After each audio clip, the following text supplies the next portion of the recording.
Bonsoir à toutes et à tous, je suis très contente de vous retrouver dans cette nouvelle émission de Voyage au bout de la nuit. Donc aujourd'hui, je vais poursuivre la lecture du roman Le Château de l'écrivain Franz Kafka.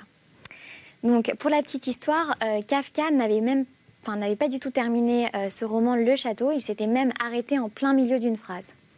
Et alors, chose incroyable, c'est que Kafka, qui est décédé assez jeune, puisqu'il est décédé à l'âge de 40 ans, avait demandé à un ami poète, Max Brod, de détruire après sa mort l'ensemble de son œuvre. Mais alors, non seulement Max Brod n'a pas détruit l'ensemble de son œuvre, mais en plus, il a publié la plus grande partie de ce roman, Le Château, en 1926. Donc, pendant la guerre, une partie de son œuvre aurait été malheureusement détruite par les nazis. Mais reprenons sans plus attendre la suite de notre lecture. Sachez que vous pourrez retrouver dans l'intégralité toutes les lectures sur le site de l'émission. Je vous souhaite un très bon moment. Madame la patronne dit K, avant même que les assistants répondent, ce sont mes assistants. Mais vous les traitez comme s'ils étaient vos assistants à vous. Et mes gardiens, pour tout le reste, je suis prêt au moins à débattre de vos opinions, mais pas à propos de mes assistants. Car, là, les choses ne sont que trop claires. Je vous prie donc de ne pas leur parler, et si cette prière ne devait pas suffire, je leur interdis de vous répondre. Donc, je n'ai pas le droit de vous parler, dit la patronne. Et ils éclatèrent de rire, tous les trois. La patronne, d'un rire moqueur, mais beaucoup plus doux que K, ne s'y serait attendue. Les assistants, de leur façon coutumière, à la fois lourde et vide de sens, d'un air de décliner toute responsabilité. « Ne te fâche pas, dit Frida. Comprends notre émotion. D'une certaine façon, nous ne devons qu'à Barnabas d'appartenir l'un à l'autre. Lorsque je t'ai vu pour la première fois dans la salle, tu es entré au bras d'Olga. Je savais bien 2 ou 3 choses sur toi, mais dans l'ensemble, tu m'étais encore parfaitement indifférent. Oh, tu n'étais pas le seul à m'être indifférent, presque tout m'était indifférent, presque tout. À ce moment-là, bien des choses d'ailleurs me contrariaient et m'irritaient.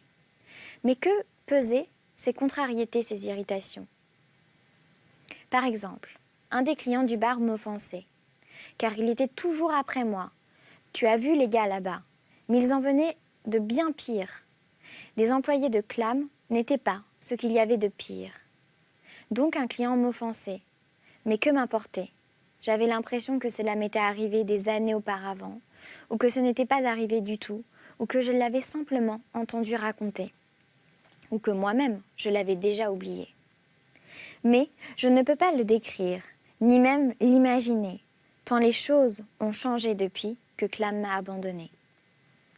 Et Frida interrompit son récit, elle inclina tristement la tête et garda les mains jointes sur ses genoux.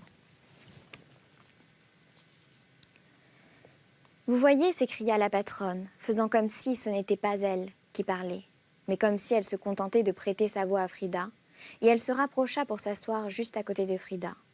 Vous voyez, monsieur l'arpenteur, les conséquences de vos actes, et vos assistants aussi, auxquels il m'est interdit de parler, puisqu'il est s'instruire à ce spectacle.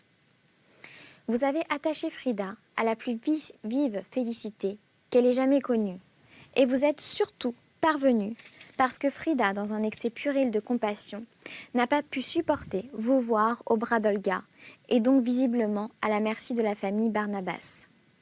Elle vous a sauvé en se sacrifiant. Et maintenant que la chose est produite et que Frida a échangé tout ce qu'elle avait contre le bonheur de s'asseoir sur vos genoux, maintenant vous arrivez, présentement, comme votre principal atout d'avoir eu la possibilité de passer une nuit chez Barnabas. Vous cherchez sans doute à montrer ainsi que vous ne dépendez pas de moi. En effet, si vous aviez vraiment passé la nuit chez Barnabas, vous dépendriez si peu de moi qu'il vous faudrait quitter ma maison sur le champ et au pas de charge. J'ignore les péchés de la famille Barnabas, dit K, en soulevant avec précaution Frida qui semblait inanimée, et en la déposant lentement sur le lit avant de se lever lui-même. Vous avez peut-être raison là-dessus, mais j'avais sûrement raison lorsque je vous ai prié de nous laisser, à tous les deux. Frida et moi, le soin de régler nos affaires. Vous avez parlé d'amour et de sollicitude, mais je n'en ai guère remarqué par la suite. Et il y a eu d'autant plus de haine et de mépris et de mise à la porte. Si vous cherchez à éloigner Frida de moi ou à m'éloigner d'elle, vous avez été très adroite, mais je doute que vous arriviez à vos fins, et si vous y arriviez malgré tout, permettez-moi à mon tour de vous adresser une obscure menace. Vous le regretterez amèrement. Quant au logis que vous me procurez, rien ne dit que vous le fassiez de votre propre gré. Il semble plutôt qu'il y ait la dernière, un ordre des autorités comptables. Je leur ferai savoir qu'on m'a donné congé ici, et si l'on m'assigne à un autre logis, sans doute pousserez-vous un soupir de soulagement, mais moi davantage encore. Et maintenant, je m'en vais voir le maire pour traiter de cette affaire. Entre autres, s'il vous plaît, occupez-vous au moins de Frida, que vos discours soient soi-disant maternels et non déjà que trop affectés. Puis, il se tourna vers ses assistants. « Venez, fit-il, et il décrocha la lettre de Clam et s'apprêta à partir. La patronne l'avait regardé en silence. Elle attendit qu'il eût la main sur la poignée de la porte pour dire « Monsieur l'arpenteur, je veux encore vous donner une chose à méditer en chemin, car quoi que vous disiez, et quel que soit votre désir d'offenser la vieille femme que je suis, vous n'en êtes pas moins le futur mari de Frida. C'est pour ce seul motif que je veux vous dire qu'au sujet de la situation présente, vous êtes d'une effroyable ignorance. On est pris de vertige à vous écouter et à comparer en pensée vos propos et vos opinions avec les faits. Il n'y a pas moyen de remédier à cette ignorance d'un seul coup. Ni peut-être jamais, mais beaucoup de choses peuvent s'améliorer, si vous me croyez un tant soit peu et ne perdez jamais de vue votre ignorance. Vous serez alors aussitôt plus juste envers moi, par exemple, et commencez à vous faire une idée de l'effroi que j'ai éprouvé. Les suites s'en font encore sentir, en m'apercevant que ma chère petite avait en quelque sorte délaissé l'aigle pour s'unir au serpent, mais la véritable situation, c'est bien pire encore, et il me faut sans cesse tenter de l'oublier. Autrement, je ne pourrais échanger un seul mot avec vous sans perdre mon calme. Mais voilà que vous remettez en colère. Non, ne partez pas encore, écoutez encore cette prière. Où que vous alliez, gardez toujours à l'esprit que vous êtes ici, le plus ignorant de tous, et soyez prudent. Ici, chez nous, la présence de Frida vous protège. Et du coup, vous pouvez bavarder tout votre saoul.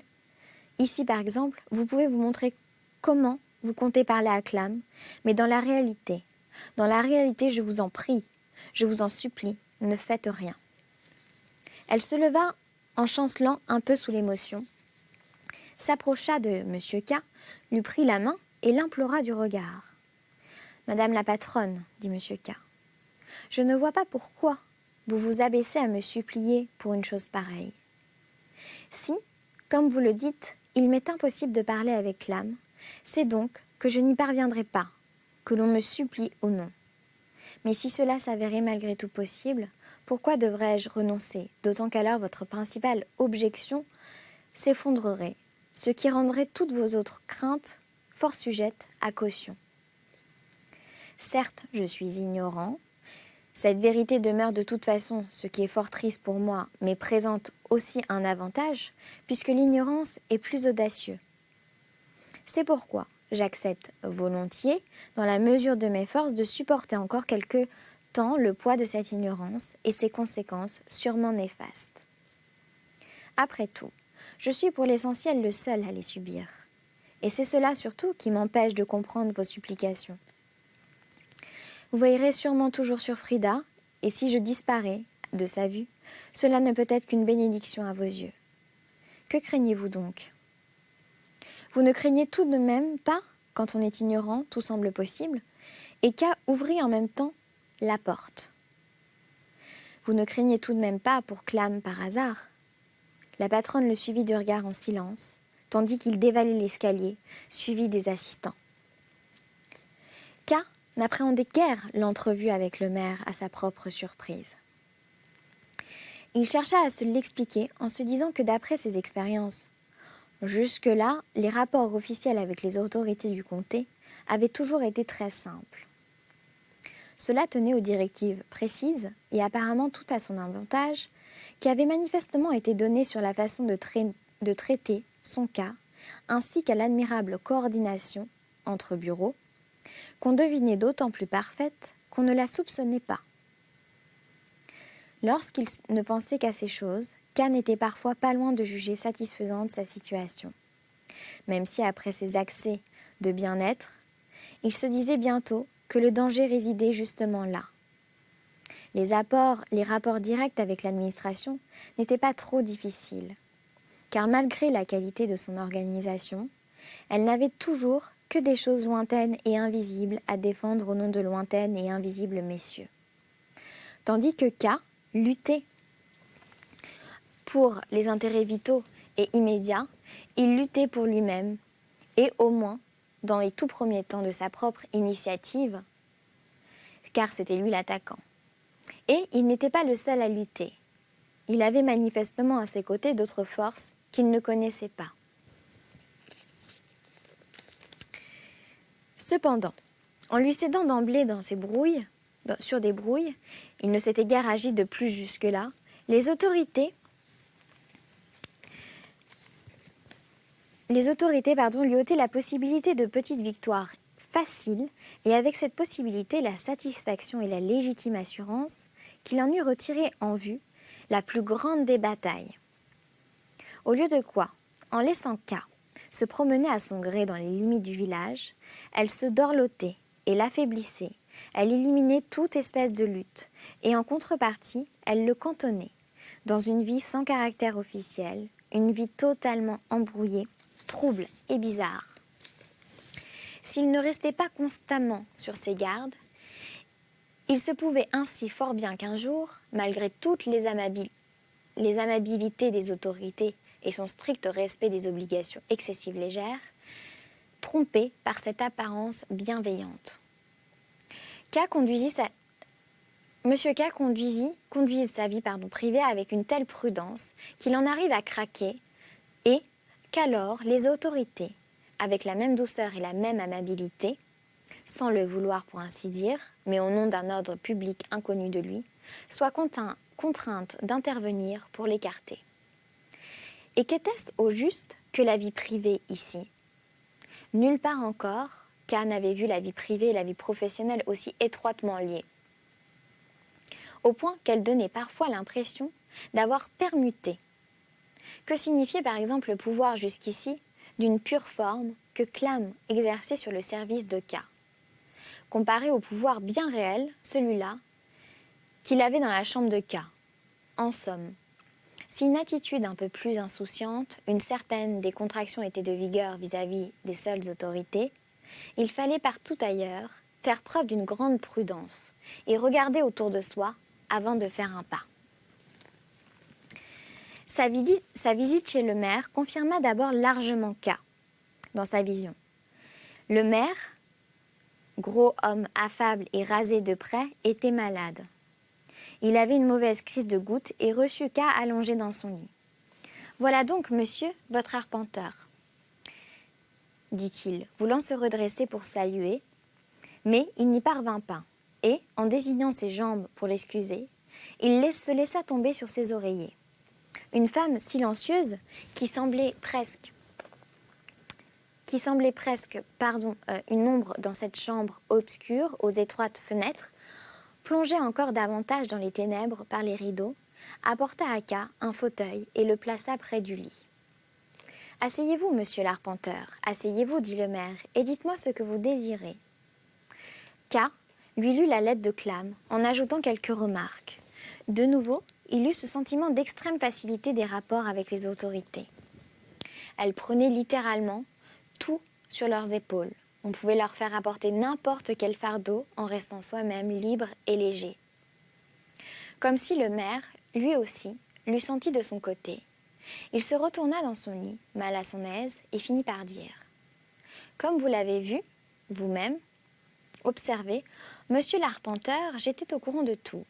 Si je n'ai encore pris aucune disposition, c'est d'abord à cause de ma maladie, et aussi parce que vous avez tant tardé à venir que je finissais par croire que vous aviez renoncé à tout cela. Mais puisque vous avez l'amabilité de venir vous-même me rendre visite, je dois à présent vous dire toute la désagréable vérité. Vous avez été engagé comme arpenteur, selon notre formule, mais hélas, nous n'avons pas besoin d'arpenteur. Il n'y aurait pas le moindre travail à lui donner. Les limites de nos petites exploitations sont établies, toutes figurent au cadastre, les propriétés changent rarement de main et nous réglons nous-mêmes les petits litiges de mitoyenneté. Quel besoin aurions-nous donc d'un arpenteur ? Sans y avoir vraiment réfléchi au préalable, K eut l'intime conviction qu'il s'attendait à une annonce de ce genre. Il put donc aussitôt répondre. « Voilà qui me surprend fort. Cela bouleverse tous mes calculs. Il me reste à espérer qu'il s'agit d'un malentendu. » « Hélas, non, dit le maire. Tout est bien comme je viens de vous le dire. Mais comment cela est-il possible ?» s'écria K. « Je n'ai tout de même pas fait ce voyage interminable pour être maintenant renvoyé dans un autre sens. »« C'est là une question, dit le maire. Je n'ai pas à en décider, mais en revanche, je peux vous expliquer comment ce malentendu a été possible. Dans une administration aussi vaste que celle du comté, disposition et telle autre une deuxième sans qu'aucune ne le sache, l'inspection, qui les contrôle a beau être très scrupuleuse, par nature, elle intervient trop tard. Et il peut donc en résumer que malgré toute une légère confusion, certes il s'agit toujours d'infimes détails, comme par exemple votre cas, dans les affaires importantes, je n'ai encore eu vent d'aucune erreur. Mais les petits détails sont aussi souvent assez pénibles. Concernant votre cas, je vais vous dire en toute franchise ce qui s'est passé, sans me retrancher derrière le secret professionnel. Je suis trop peu bureaucrate pour cela, je suis un paysan, un point c'est tout. Voici longtemps que j'étais alors maire depuis quelques mois seulement. Un décret nous parvient, de je ne sais plus quelle section, indiquant sur le ton catégorique, coutumier à ces messieurs de là-haut, qu'il fallait nommer un arpenteur et que la commune devait tenir prêt tous les plans et tracés nécessaires à son travail. Bien entendu, ce décret ne pouvait vous concerner, car cela fait bien des années et je ne m'en serais pas souvenu si je n'étais pas malade, ce qui me donne le temps de songer dans mon lit aux choses les plus ridicules. Dit-il en interrompant soudain son récit pour s'adresser à la femme qui, s'affairant sans cesse à d'incompréhensibles occupations, traversa rapidement la chambre. « Jette un coup d'œil dans l'armoire, s'il te plaît, tu trouveras peut-être le décret. » C'est ce qu'il remonte à mes premières années de service, expliqua-t-il à K. À l'époque, je gardais encore tout. La femme ouvrit aussitôt l'armoire. K et le maire regardaient. L'armoire était bourrée de papier et à l'ouverture, 2 grandes liasses de dossiers roulèrent par terre, qui étaient ficelés comme le sont les fagots de petit bois. Effrayée, la femme s'écarta d'un bond. « C'est peut-être en dessous, fit le maire en dirigeant depuis son lit. Obéissante, la femme saisit les dossiers à 2 bras et jeta par terre tout le contenu de l'armoire pour parvenir au papier situé en dessous. La moitié de la chambre était maintenant ouverte de papier. Il y avait eu beaucoup de travail accompli, fit le maire en hochant la tête. Et ce n'est qu'une petite partie.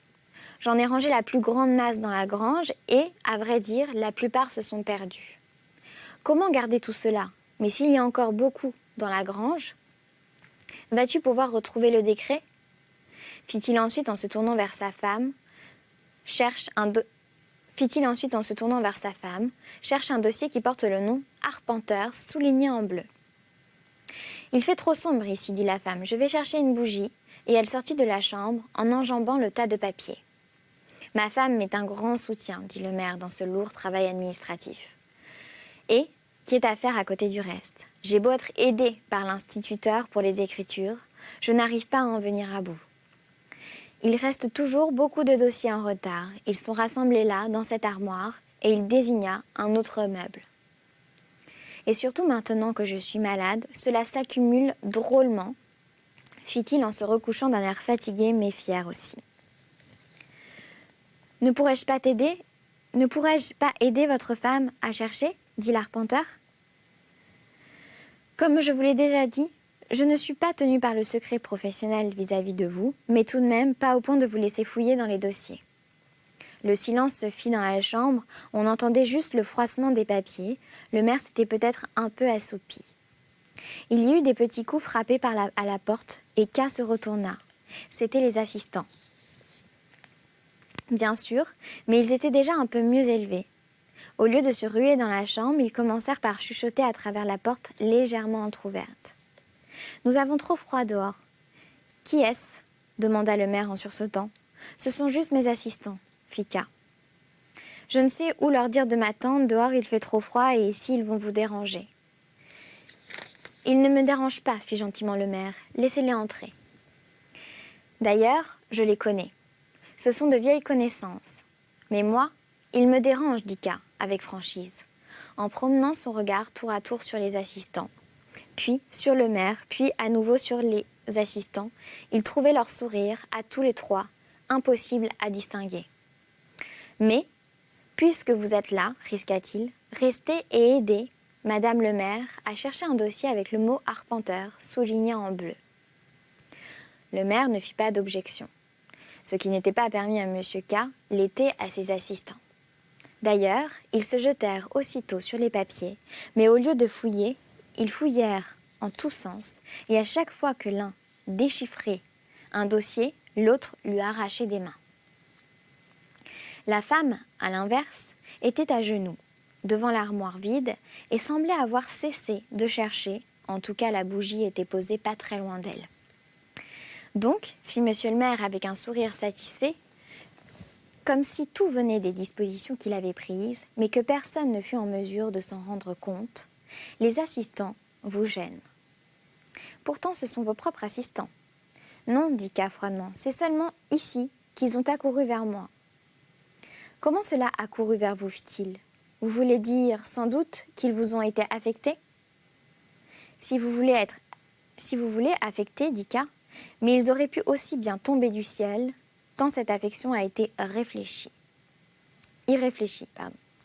Rien ici n'est irréfléchi, fit le maire, et oubliant jusqu'à son mal de pied, il se redressa sur son séant. Rien, dit K, ni ma nomination? Votre nomination aussi a été bien pesée, fit le maire, mais des circonstances secondaires sont venues semer la confusion. Je vous le montrerai, dossier à l'appui.